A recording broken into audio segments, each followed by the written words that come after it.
Mai samramba yogena nishtirya brahmahelanam pratyesyatam nikasam me kalyan al piyasya puna. Okay, so this verse says, the Lord assured the two Vaikuntha inhabitants, Jaya and Vijaya, by practicing the mystic yoga system in anger, you will be cleansed of the sin of disobeying the Brahmanas, and within a very short time return to me. Purport by His Divine Grace, A.C. Bhaktivedanta Swami Prabhupada. The Supreme Personality of Godhead advised the two doorkeepers, Jaya and Vijay, that by dint of bhakti yoga in anger, they would be delivered from the curses of the Brahmanas. Sri Madhva Muni remarks in this connection that by practicing bhakti yoga, one can become free from all sinful reactions. Even a Brahma Sapa, or curse by a Brahmana, which cannot be overcome by any other means, can be overcome by bhakti yoga. One can practice bhakti yoga in many rasas. There are 12 rasas, 5 primary and 7 secondary. The 5 primary rasas constitute direct bhakti yoga, but although the 7 secondary rasas are indirect, they are also counted within the bhakti yoga if they are used in the service of the Lord. In other words, bhakti yoga is all inclusive. If one somehow or other becomes attached to the Supreme Personality of Godhead, he becomes engaged in bhakti yoga as described in Srimad Bhagavatam 10.29.15. Dhamam Krodam Bayam. The gopis were attached to Krishna by bhakti yoga in a relationship of lusty desire, kama. Similarly, Kamsa was attached to bhakti yoga by dint of fear of his death. Thus, bhakti yoga is so powerful that even becoming an enemy of the Lord and always thinking of him, can deliver one very quickly. It is said, Vishnu Bhakti Smrito Daiva Asurastad Vipanyaya. Devotees of Lord Vishnu are called demigods, whereas non-devotees are called asuras. But bhakti yoga is so powerful that both demigods and asuras can derive its benefits if they always think of the personality of God. The basic principle of bhakti yoga is to think of the Supreme Lord always. The Lord says in Bhagavad Gita 1865, Manmana bhava mad bhakto mad yajimam namaskuru mam ivashasti satyam te pratijame prayosime. Always think of me. It doesn't matter which way one thinks. The very thought of the personality of Godhead is the basic principle of bhakti yoga. In the material planets, there are different grades of sinful activities, of which disrespecting a Brahmana or a Vaishnava is the most sinful. Here, it is clearly stated that one can overcome even that grave sin simply by thinking of Vishnu, not even favorably, but in anger. Thus, even if those who are not devotees always think of Vishnu, they become free from all sinful activities. Krishna consciousness is the highest form of thought. Lord Vishnu is thought of in this age Lord Vishnu is thought of in this age by chanting Hare Krishna, Krishna Krishna, Hare, Hare Rama, Rama Rama, Hare Hare. From the statements of the Bhagavatam, it appears that if one thinks of Krishna even as an enemy, that particular qualification, thinking of Vishnu or Krishna, cleanses one of all sins. Gaur Premanande, Hari Bol, Hari Bol, Hari Bol. So this is good news for us. even if we are inimical to the Lord, it's just as long as we think of the Lord, we become purified. Inimical means you're, against, or you have, like, say, dislike of the Lord. But because you're thinking about the Lord, you still get purified. It's like fire. You can, for example, use fire to cook, and a child may accidentally put their hand in the fire. So whether you are cooking on fire or a child puts their hand in the fire, both ways, the fire is going to burn. So fire, in a sense, is absolute. It'll help you cook some food, or it can burn you. Uh, so, in the same way, uh, this if you think of Krishna, whether you're a devotee or a demon, both ways you get purified. Uh, and uh, and this is the Krishna's special mercy. You see, Krishna does everything to help people come back to Godhead. So he'll help devotees think of him, and he'll also do things that get the demons angry at him, but by getting angry at him, they're thinking of him. So, uh, so when Hiranyaksha was killed by Krishna, Hiranyakashipu got really angry, but he got angry at Krishna. So he also became purified. His brother was purified by being killed by Krishna, and Hiranyaksha and Hiranyakashipu became purified by thinking of Krishna and fighting with him. So the whole point is, as it says here,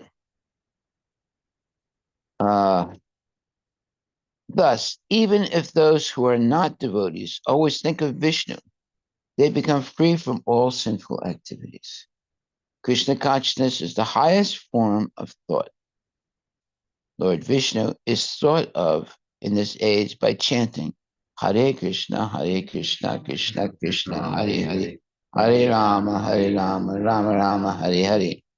From the statements of the Bhagavatam, it appears that if one thinks of Krishna, even as an enemy, that particular qualification, meaning thinking of Krishna or Vishnu, cleanses one of all sins.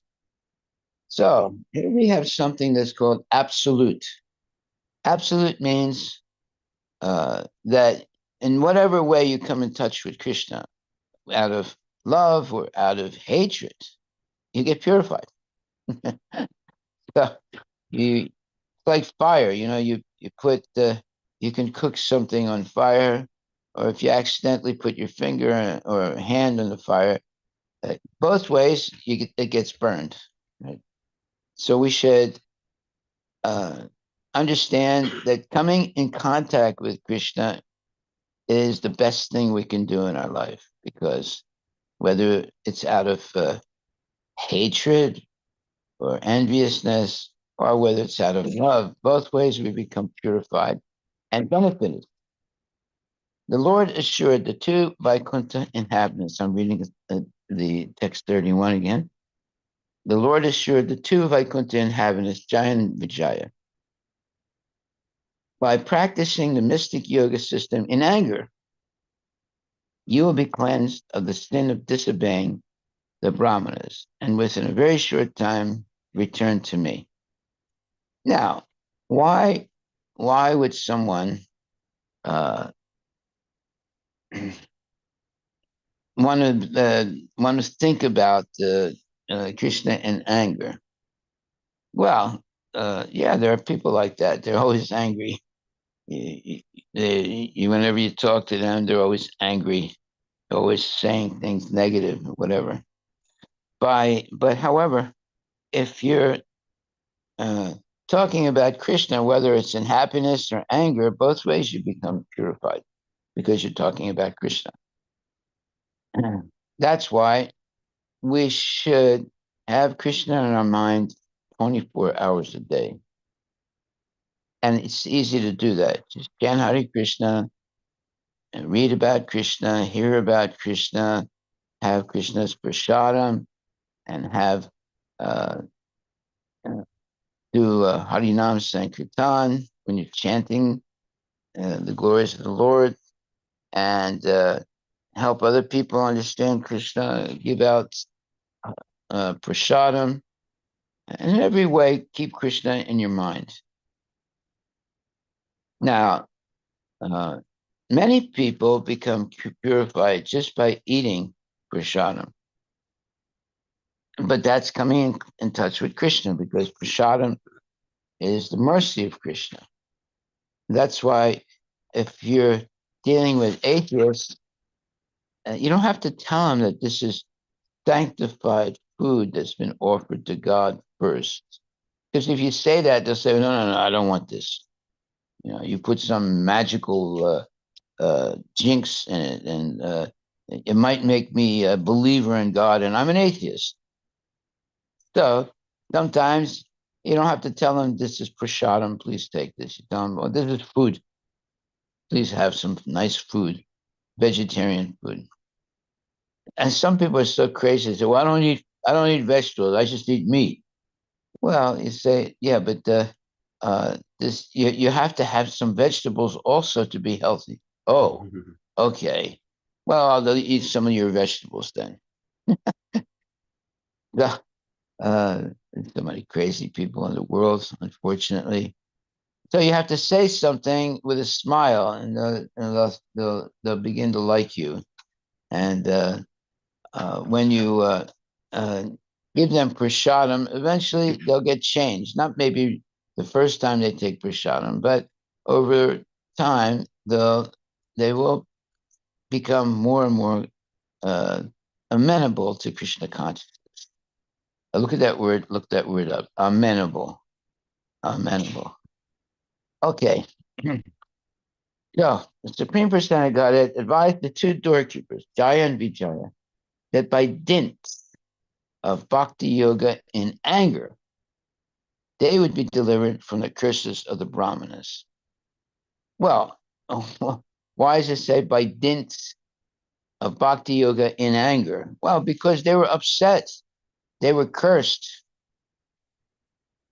Jaya and Vijaya were cursed by the four Kumaras. But you can do bhakti yoga in anger also. Although they're angry, but they're thinking of Krishna, they also get purified. See? What does it say? Oxford. Yeah. If a person open and responsive to suggestion, easily persuaded or controlled. For example, parents who have an parents who have had easy babies and amenable children. Okay, say that again. Go a little slower and louder.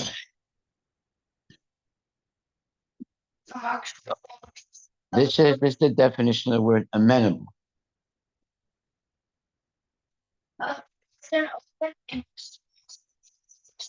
Okay, that's enough. Open to suggestion. Yeah. He doesn't say no. He says, yes, okay, I'm willing to accept this. They're amenable. They're open to suggestions. Right. So we suggest that, well, chant Hare Krishna and be happy. Okay, maybe I'll try it. So that's someone who's amenable. He's not the fanatical with a closed mind. His mind is always open to maybe learning something new that he didn't know before. That's a nice word, amenable. Let's see. So, yeah. So in this purport, it says, one can practice bhakti yoga in many rasas. There are 12 rasas, 5 primary and 7 secondary. The 5 primary rasas constitute direct bhakti yoga. But although the 7 secondary rasas are indirect, they're also counted within bhakti yoga if they are used in the service of the Lord. In other words, bhakti yoga is all inclusive. And that's a very nice word, all inclusive. There's two words, there's all and there's inclusive. So what does all inclusive mean? That means that everyone can fit under the umbrella of Krishna consciousness. So let's say there's a big umbrella, right? And then some people are right there in the middle of the umbrella. Some people are on the outskirts of the umbrella, but everyone's under the umbrella. So Krishna consciousness is one gigantic umbrella that everyone can fit into. The devotee and the non-devotee can fit into that umbrella of Krishna consciousness if they have an open mind. They're not prejudiced. They're not closed-minded. They'll say, "Well, I'll never be a devotee. It's all nonsense. Uh,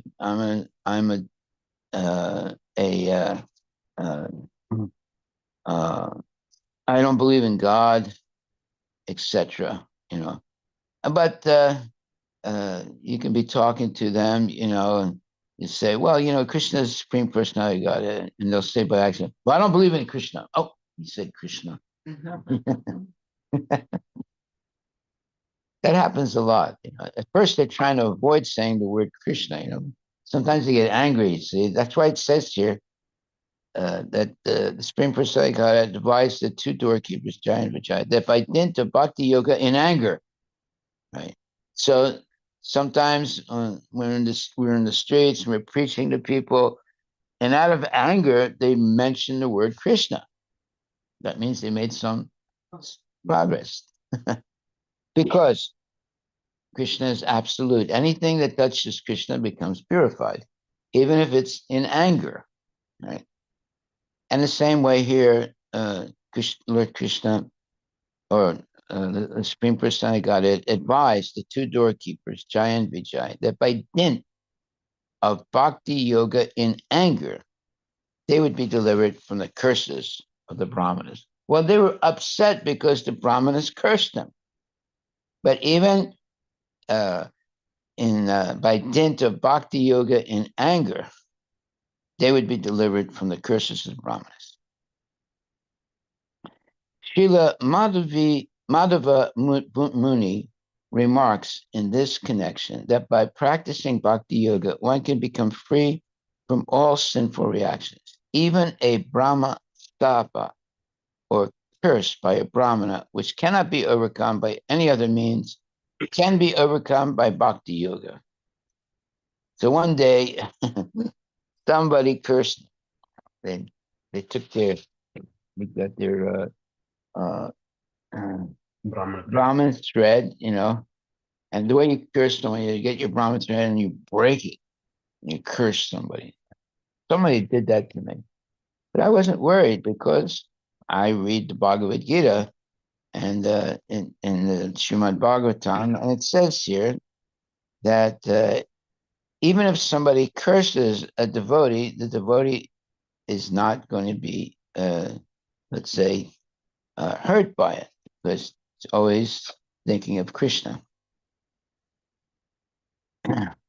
Okay. All right. So the Lord assured the two Vaikuntha inhabitants, Jaya and Vijaya, by practicing the mystic yoga system in anger, you'll be cleansed of the sin of disobeying the Brahmanas and within a very short time return to me. Now, why does it say here, by practicing mystic yoga system in anger? Well, they were angry, but they were thinking of Krishna. So that's practicing mystic yoga in anger. Uh, if you're thinking, you're angry that at Trump, that's not gonna help you, right? But if you're angry at Krishna or Krishna's devotees, that will help you because you're thinking about Krishna. Right? So any way someone comes in contact with Krishna, they're going to be purified. They can come through love or they can come through anger. They're going to be purified. Why? Because Krishna is absolute. Anything that touches Krishna will be purified. Okay. Yeah, oftentimes we make offenses, right? So when they are making offenses to devotees or Krishna, is it not detrimental to their progress? Well, uh, it might be, but still they're going to be benefited because they're coming in contact with Krishna. Krishna is absolute, right? They get angry at someone else. No. Well, yeah, there's disaster there. Yeah, but if you get angry at Krishna, there is a silver spoon somewhere, because you're dealing with Krishna and not with some nonsense person. I, Yes. somebody is arguing a lot with us about Krishna consciousness. All right. That's okay for them. I mean, we should not get angry, but I mean, Well, we those who shouldn't. are We should not like prod them. You should not, you know, uh, say things that get them angry. Right. You have to be careful. Right. After anger, there could be violence. So when you see a person is like that, we say, okay, well, thank you very much, and I have to go right away now. So thank you. I'll see you another time. uh, you don't want to make people angry because then you can't predict what they're going to do. Because anger, it covers your brain, and you can't think clearly when somebody gets angry. So then, you say, well, we'll talk another time. Thank you. I have an appointment right now, Haribol, and go away. It's important to for devotees not to get angry, right? Because a devotee should always be smiling, happy, positive. There are people that always see the negative, and there are other people who always see the positive, right?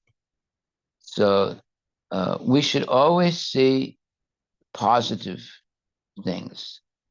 Like someone might be very fallen and engaged in all kinds of bad activities, but uh, if they see a child that's walking alone in the street uh, and trying to cross the street, they'll go and help the child cross the street. And they'll say, "Where's your mother and father?" And the child says, "Oh, I don't know where my mother." Oh, okay, then I'll take you to the police station and we'll find out where they are. So, the person might be a bad person, but they did a good deed. So we should always want to do good deeds. Para upakar.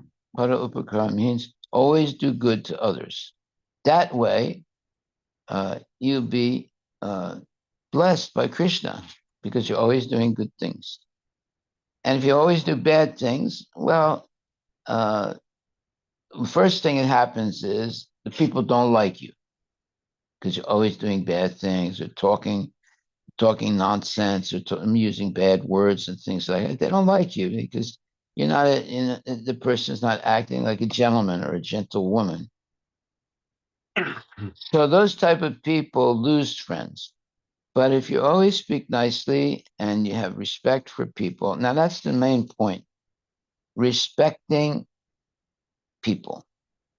Uh, and respecting everything in nature, the dogs, the cats, the birds, the ants. We shouldn't harm any living entity, uh, but especially human beings. We should have respect for human beings. We might not like them because they misbehave, but we should respect them. That's why I always say, uh, we always offer prasadam with respect. Right. Why? Because uh, if you say, "Well, you're a bum," but okay, take this, and you can eat this, and they'll say, "No, I don't. Why? I don't like your attitude." I've seen that sometimes devotees they look down on these people, and the person realizes it, and they refuse the prasadam. So we always have to offer everything with respect and see the positive side of things. There's you can see the positive. There's a saying: if a glass is half full, a negative person says that oh, it's not full, and the positive person says, oh, it's half full, right? So there's two ways, always different ways of looking at things. So the positive people always see something positive, even in difficult situations, and the negative people, they always see something wrong. Okay? They always put their finger on the thing that's wrong, rather than put their finger on the thing, something that's right. So in this case, you can see the Jai and Vijay, they became angry, and but Krishna is saying, by practicing the mystic yoga system in anger, you will be cleansed of the sin of disobeying the brahmanas. So what does that mean in anger? Well, Jai and Vijay got angry, but they were thinking about Krishna. So whether you think about Krishna in happiness or peace or in anger, you still get purified because Krishna is absolute. Okay. Maharaj, one question. Yes. Maharaj, Jai Vijay got angry on Brahmanas or Krishna? They got angry on. Yeah, so. But we are not talking about Krishna Jai Vijay. They are just getting angry on Brahmanas. So slightly. Yeah, but Krishna protects the Brahmanas. He has tremendous respect for the Brahmanas. So you insult the Brahmanas, you're insulting Krishna also. Okay, so here they quote a Sanskrit principle. It says, Kamam Krodam Bayam. Srimad Bhagavatam 10:29-15. So it says, if one somehow or other becomes attached to the Supreme Personality Godhead, he becomes engaged in Bhakti Yoga as described in Srimad Bhagavatam 10:29-15, Kamam Krodam Bayam. So Kamam means lust, Krodam means anger, right? So let's look up the meaning of that. Yeah, 10:29-15. Yeah, so you go. Yeah. So this verse is saying Kamam, Krodham, Bhayam, Sneham, Aikyam, Sauhridam, Evacha, Nityam, Harau, Dadatu, Yanti Tanmatam, Mayatam, Tite. Translation: persons who constantly direct their lust, anger, fear, protective affection, feeling of impersonal oneness, or friendship towards Lord Hari are sure to become absorbed in thought of him. Purport by His Divine Grace A.C. Bhaktivedanta Swami Srila Prabhupada, Jai Srila. Lord Krishna is pure spiritual existence, and those who somehow or other become attached to him, absorbed in thoughts of him, rise to the spiritual platform. Rise, not Rise. raised, rise. Rise to the spiritual platform. This is the absolute nature of the Lord's personal association. With this word, Yeah, any way you come in contact with the Lord, either out of love or out of, anger or whatever, you're going to get purified because it's the Lord. Go ahead. It's like fire. Anybody puts something in the fire, it's going to burn. So you might put some wood in the fire, it'll burn. You put your hand in the fire, your hand will burn. With this verse, Sukadeva Goswami answers King Parikshit's question about the gopis. After all, Sukadeva Goswami has begun to narrate Krishna's most intimate pastime, the Rasa dance, and Parikshit is cooperating to remove the doubts of others who are hearing and who in the future may hear this astonishing story. Srila Madhvacharya has quoted a statement from Skanda Purana that emphatically declares persons like gopis to be liberated souls beyond the pale of material illusion. Beyond the pale of what? Material illusion. Yeah. So there's a verse, Bhaktya hi nitya kamitvam like that. And then the translation is eternal conjugal attraction to Krishna expressed in pure devotional service cannot develop in one who's not already liberated. Thus, those who are devoted to Lord Hari, even in conjugal attraction, are already liberated. Even in conjugal Attraction, yeah. Srila Madhvacharya then quotes from Padma Purana to clarify the essential point that one cannot be liberated simply by lusting after Lord Krishna, but rather only by possessing conjugal attraction in pure devotion. So there must be devotional service. Yeah. It's just not that you stand from a distance and lust God. The demigods are always affectionately devoted to the Lord, and the young ladies of heaven, called Apsaras, have lusty feelings towards him. Although some of them have pure devotion for him, untainted by material lust. Only those later Apsaras are ready for liberation, because without bona fide devotional service, one cannot possibly achieve liberation. Thus, devotional service is not yogyam or appropriate unless free from material lust. One should not take cheaply the gopis' achievement of personal association with Lord Krishna in a conjugal relationship. To show the gravity of the direct relationship with the Lord, Srila Madhvacharya has quoted the following verse from Varaha Purana. The goddess Lakshmi worships Lord Janardana as her husband. The Lord Brahma worships him as his father, and the other demigods worship him as their grandfather. Thus, people in general should think the Supreme Lord is my great grandfather. Lord Vishnu is the supreme master of Brahma and thus the guru of the demigods. Spiritual master. That is the So where spiritual are you master. reading from? This is on the same Oh, purport. it's in the purport. Okay. And almost so next. So here, thus people should in general, should think the Supreme Lord is my great grandfather. Lord Vishnu is the spiritual master of Brahma and thus the guru of the demigods. Then continues, Brahma is the spiritual master of this universe and Vishnu is the eternally worshipable deity. With this understanding and not otherwise, one should worship the Lord. The above injunctions apply to Sarvajana, all people in general.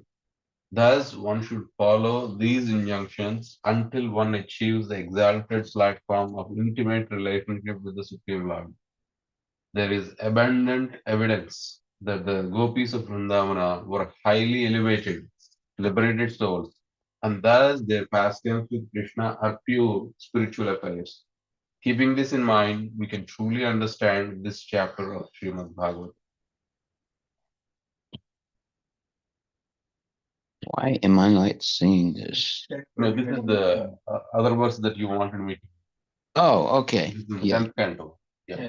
10:29. Yeah. Okay. All right. So the particular qualification is that one is thinking of Vishnu or Krishna. And this is what cleanses one of all sins. So, and the easy way to think about Krishna is to chant Hare Krishna, Hare Krishna, Krishna Krishna, Hare Hare, Hare Rama, Rama Rama, Hare Hare. And Prabhupada writes, Lord Vishnu or Krishna is thought of in this age by chanting the Hare Krishna Maha Mantra.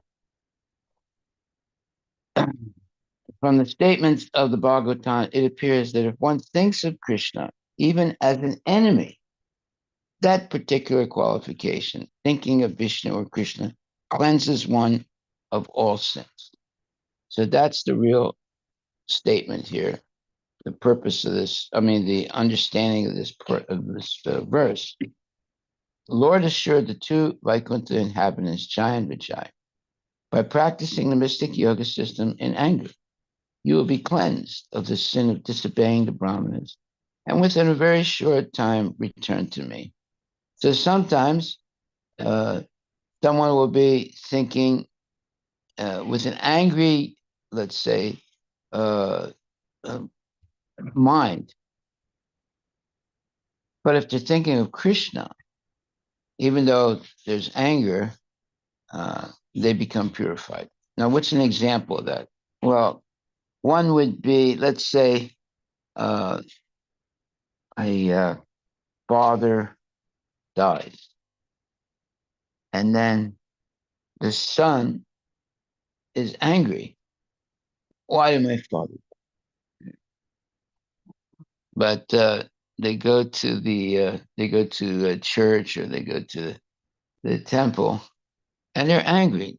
They're angry at Krishna. So why did you take my father away? However, even if you're thinking of Krishna in anger, you become purified. You know.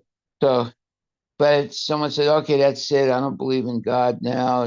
Why did he take my father away? I'm not going to the temple. I'm not going to. That's it. I'm finished." Right. So that's not the right attitude. Even if one goes to the temple and they're in an angry mood because something happened that they didn't like, but the fact that they're in the temple and they're seeing Krishna or thinking about Krishna, that means they're going to get purified. Yeah. Why? Because it's like fire. You might accidentally put your hand in the fire, or you might purposely put your hand in the fire. But because you're coming in contact with the fire, you're going to get burned. In the same way, you might accidentally come in contact with Krishna, or you might purposely come in contact with Krishna. Both ways you get purified. So that's why it's important to get people some way or other to say the name of Krishna. So that's why, whenever someone calls me on the phone, I always say, Hare Krishna. That's it. And let them at least hear it. So one time I was with Prabhupada, and I said to Prabhupada, Prabhupada, I'm going to start a business and open up a shop. I'm going to call it Krishna Shop. Prabhupada said, no. He said, you should call it Hare Krishna Shop. Let them say Hare Krishna once. You see, Prabhupada's sharp, right? Right away he caught let's say the mistake that I made. He said, no, you should call it Hare Krishna Shop. Let them say Hare Krishna once. Yeah. And I did do that. Okay. Are there any other questions about this purport? There's a lot of nice points in this purport. So Maharaj, can we, like after reading 10:29:15, does it conclude that without the devotional service, however we are thinking of the God, you need to have that devotional service for the group? Well, devotional service is the way we connect to Krishna.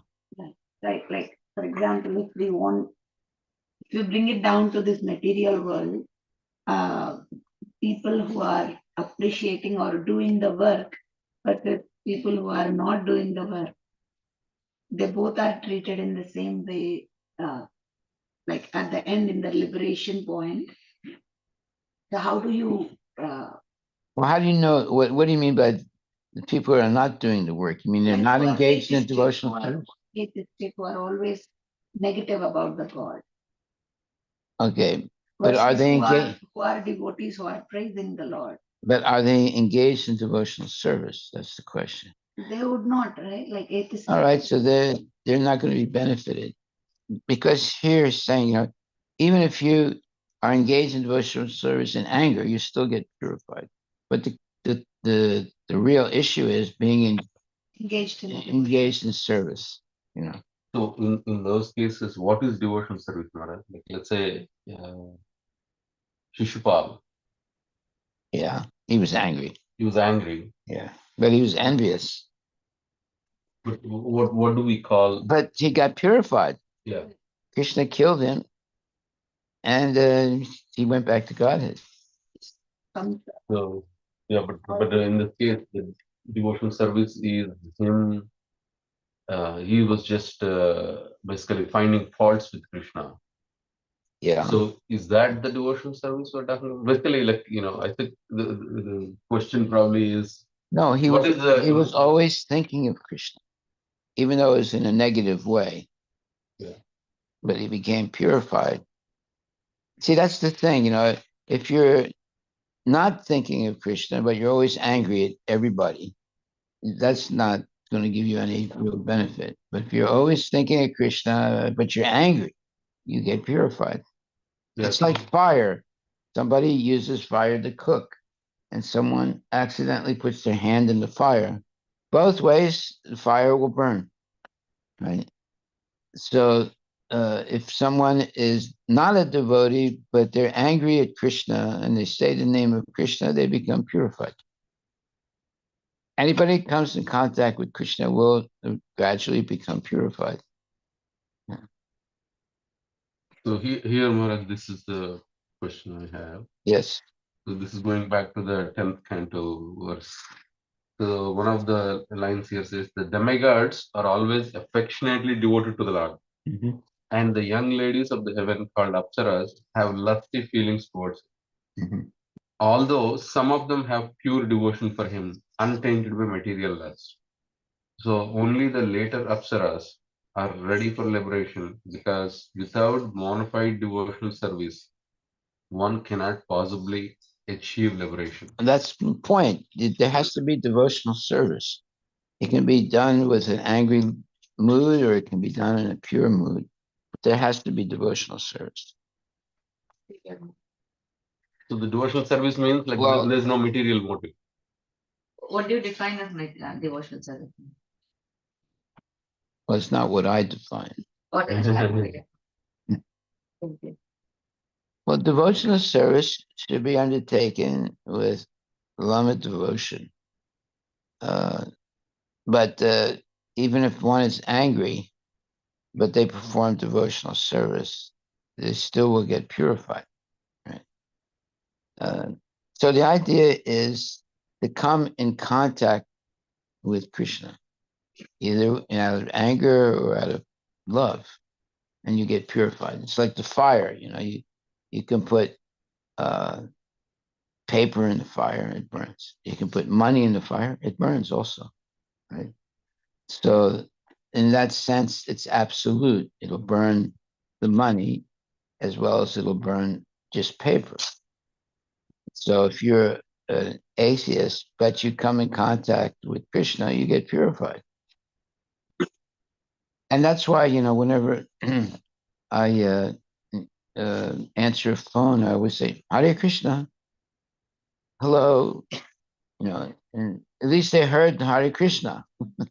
That was Prabhupada's point when I said I was going to open a shop and call it Krishna shop. He said, no. He said, call it Hare Krishna shop. And then he said, let them say Hare Krishna once. So that's the power of the holy name, And So in the example Maharaj you gave, like a son loses the father, yeah, he's angry. Yeah. And then the son loses the father, he's angry, but he goes to the temple and shows the anger. Is that devotional service where he's now? What do you mean? He shows the anger. He starts yelling at the deities and the devotees. I don't know. That's what that Shishupal, that's what he did, right? He basically was, he didn't say any good words to the Lord. Yeah. But it is considered devotional service in anger. How like I guess that's where we're specifically, is it just Well, anger? Krishna was liberated because Krishna killed him. Mm-hmm. Just like Maricha. He was ordered by, what's the name of the demon? Yeah. To trick, uh, take the form of a beautiful deer and get Krishna to go after the deer so he could kidnap. And so Marichi was thinking, okay, if I say no, this demon is going to kill me. If I say yes, Krishna is going to kill me. So he thought, better I get killed by Krishna. Yeah. Than be killed by this demon. So basically, in a way, devotional service is to serve the Lord by any of the rasas where it pleases the Lord. Let's say even Virya rasa or like. Well, in the seven, there are seven, let's say, secondary rasas. Right? One of them is anger. Yeah. And then there's five, primary rasas. So that is the service. Basically, that means somehow you're fulfilling the Lord's plan, even though it's. Yeah, sometimes the Lord wants to fight, right? But he doesn't fight with demons because he can keep demons just by thinking about it, right?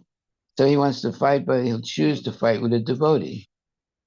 So you see this, unless you read the purports, you get confused, You have to hear the purports so that you can understand what you're reading correctly. It's very easy to misunderstand things. Like I know some devotees that only read the verses, they don't read the purports. And they'll inevitably end up with the wrong interpretation of things. Because without reading the purport, there are many things that you could misunderstand by just reading the verses. Yes. Is it okay to read only the purports and not the verses? Or is that what's Yeah, you wouldn't understand the context if you just read the purports. Right. you have to read? You have to read it. Yeah. Hi, Krishna Maharaj. Yeah. So, if we have to, in a simplified way, the way I understood, correct me if I got it right, Maharaj. So, devotional service is coming in contact with Krishna. His name, form, prashadam, qualities, any of that. Is that Well, devotional service? devotional service is what you're offering. If you're offering praise to the Lord with reciting verses that glorify the Lord, right? Or you're offering prashadam to the Lord, or you're offering money to the Lord, that's devotional service. What you're Any offering. action performed to please the Krishna. What? Yeah. Any action performed to please the Krishna. That's us. Please. Yes. So Yes. that's contact with intention to please. Yeah, please. Please is definitely pure. If I come to the temple, okay, let's say some people come to the temple because they want to visit God. Some people just come because somebody asked them to come. Even then, if they take prashadam, they are coming in contact with Krishna, but that's not devotional service because their intention is not to. No, it is It devotional is service. devotional. But their intention is not to please Krishna, right? But they're eating the prashadam. They're eating. I think that's where I'm confused. But Even- I'm still So confused. even though the intention is not to please Krishna, but it is pleasing Krishna, then it becomes devotion. So Krishna is decides pleased. who You pleases will him. not You have to look from the Krishna side. It's like Oh, even this the person anger- is eating prashadam. I'm very happy. even the same thing. Shishupal didn't have the intention of pleasing Krishna. It's not just your action, it's ultimately Krishna is pleased because of what has happened. That is devotion.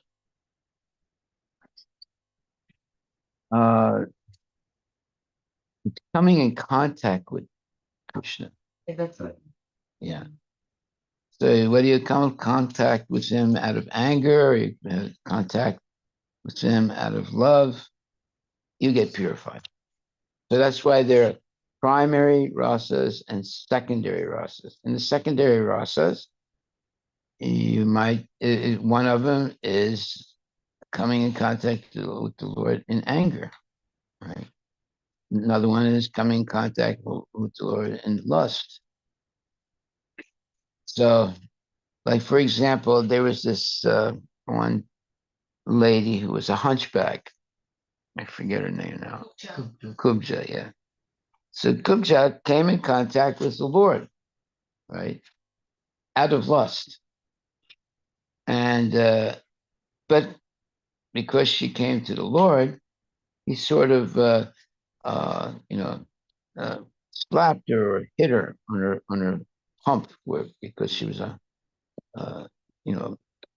deformed, and she became a beautiful lady, and her hump went away. And then right away she developed lusty desire to have a lusty relationship with the Lord. But of course, at least she was thinking about the Lord now. But now she was a beautiful young lady. So she developed that lusty desire for the Lord. So, but because it was the Lord, she was purified. And how did she get purified? Well, because of her lust, she embraced the Lord, right? And then the lust went away and she became purified. So, in other words, first she was a hunchback and very ugly. And then the Lord comes in contact with her and straightens out her body and makes her look beautiful, right? And then she, let's say, becomes lusty uh, to have, some kind of conjugal relationship with the Lord. And he lets her hug him, and then her lust goes away. And she becomes a pure devotee. So it's anytime you come close to the Lord and you embrace him, even mentally, you become purified. And that's the point. And you become attracted to him. So some people become very attracted to the deities, right? It changes their life. Some people become very attracted to the Bhagavad Gita. It changes their life because you're coming in contact with Krishna. Okay, I think we're almost finished. So, but I mean, for those who approach him in anger, what kind of so there is this Vatsalya, there is Sakya. So the the person that approaches him with anger, what do they end up with? What kind of rasa in the liberated state? That's a little confusing, right? No, why is it confusing? Any way you come in contact with Krishna, you become purified. It Okay. could be in love or it can be in anger. Because it's just like fire, whatever you put in the fire is going to burn it, right? You can put some paper in the fire, it burns. You can put your money in the fire, it burns, right? Because fire is absolute. The same thing, Krishna is absolute. He's the absolute supreme personality of Godhead. So whatever way you come in contact with Krishna, you're going to get purified. It might be in anger or it might be in love. And once purified, you will develop only love. Yeah. Hmm.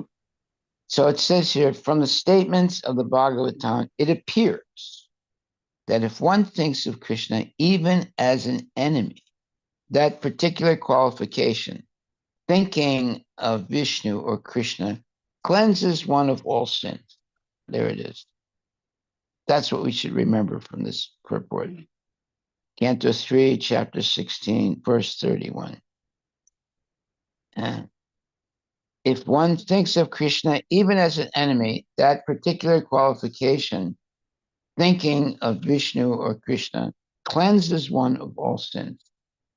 So that should be, our purpose in life, always thinking of Krishna in one way or another. It could be out of lust or it could be out of love, but we get purified. Now, if we're always thinking of, bad things, you don't get purified. Right? But if you're always thinking of Krishna, whether out of love or out of envy or anger or whatever, you get purified. Yes. I didn't understand that word. What does that mean? I think one It's because you started with that's why. Question is, you said that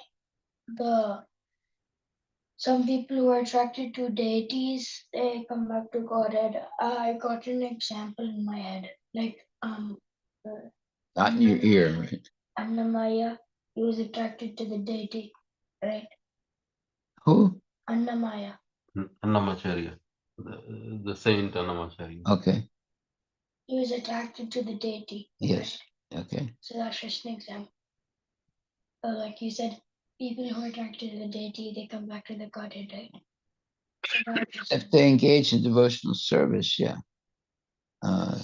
Just being attracted is okay also. It'll purify you. But if you are actually attracted, then you will want to engage in devotional service. Just like we see, people who may not be really, fixed up devotees, but by culture and habit, when they come to the temple, they always bring something like a gallon of milk or some flowers or something, and they offer it to the Lord for the deities, right? So they're getting purified by doing that. Right? So it's a habit, in India. If people go to a temple, usually they always bring something to offer to the Lord. Right? Uh, that's good. They might not be pure devotees, but they're going to get purified because they do that. They're offering something. They're making an offering to the Lord. Right? You see how nice the Vedic culture is. It's all about serving or offering something to the Lord. Right? Even to someone's house, we go with Presents, either fruits or if you sweets. like them, Or if somebody comes, Yeah, they, yes. So if there is two atheists, Maharaj. Two One, atheists, okay. one atheist, obviously both don't believe in God, Yeah. but one takes the time to keep writing about why God doesn't exist, Right. versus one just doesn't believe, but then he goes by his do. Is the other one doing devotional service? Well, he's thinking about God Yeah, in a negative way. correct. Yeah. So yeah, he makes some devotional, let's say, advancement. Because he's always thinking about God. But it's not positive, it's negative. So that means that at least they'll take birth again and as a human being, and there's a chance for them to make spiritual advancement. Mhm. So that Somehow they develop some attachment, even if it is in the wrong lens. obviously, because they're always thinking about God. Unfortunately, Yeah. something there, like money. Yeah. This is There- so there was- interesting, Maharaj, because nobody talks about things this way, because this is absolute. When you think about it, you can connect any action to the Lord. well, you see, because God, or let's not say God, because Krishna, the Supreme Personality of Godhead, is absolute. So whatever way you come in contact with him, you're going to get purified. And it's like fire, Whoever puts their hand in the fire, it can be a little child or it can be an adult, they're going to get burned. Right? The fire is absolute in that way. So we should always try to be connected to Krishna in some way or other. So Maharaj, Eh, there is one follow up. Like, so that Sishupal or Hiranyakashipu, they were not in the age of Kali. So they were, even though they came in a mood of anger, they were killed physically by the Lord. I mean, that is difficult in the age of this age. So that's a risky proposition to approach him in the mood of anger, hoping that the Lord Himself will personally kill you, right? And you will get that liberation. So isn't it much better to develop like more Favorable. like a loving service, the way like Chaitanya Mahaprabhu has, Well, there was a devotee of Lord Chaitanya, and it was Rath Yatra time, and the devotee decided to commit suicide by falling under the wheels of the cart, the Jagannath cart, But Lord Chaitanya found out about this, and he stopped him from doing that, because you don't have to commit suicide like that, because it's still suicide. Suicide is very severe karmic reaction, because Lord Chaitanya said to the devotee, said, look, your body belongs to me, so you have no right to kill it. You have to use your body in my service. How can you serve me by killing your body? That was an instruction. So that's the way we should see. Now the gopis, they also believe that their body belongs to Krishna, so they'll do everything with their body to please Krishna, and that's the realization of a devotee. They don't say, "Oh, this is my body." No, they think this my body belongs to Krishna. Therefore, I should only do things with this body that pleases Krishna. And these are realizations that one gets if they associate with genuine devotees. The whole idea of being attached to the body is a negative thing. But if we understand that the body belongs to Krishna, then we're not allowed to harm the body, because we should only use it in Krishna's service. Right? So people who commit suicide, they're very sinful people, and they'll suffer terribly. They think that by committing suicide, they won't have any problems anymore because they're dead. Right? But that's not true. The soul is eternal. You can't kill the soul. So they'll be in a worse position by committing suicide, because now they'll still have the desires for sense gratification, but they have no means of gratifying sense gratification when they're a ghost. So their situation got worse. So they have to hear this. Someone who commits suicide, why are they doing it? They think that when they commit suicide, there will be nothing. But that's not true. And their situation will be worse, because they'll still have desires for sense gratification, but now there's no way they can satisfy that sense gratification, because they don't have a material body. They have a ghost body. So people have to hear these things, to understand. They think if I commit suicide, then all my problems are over. It's not true.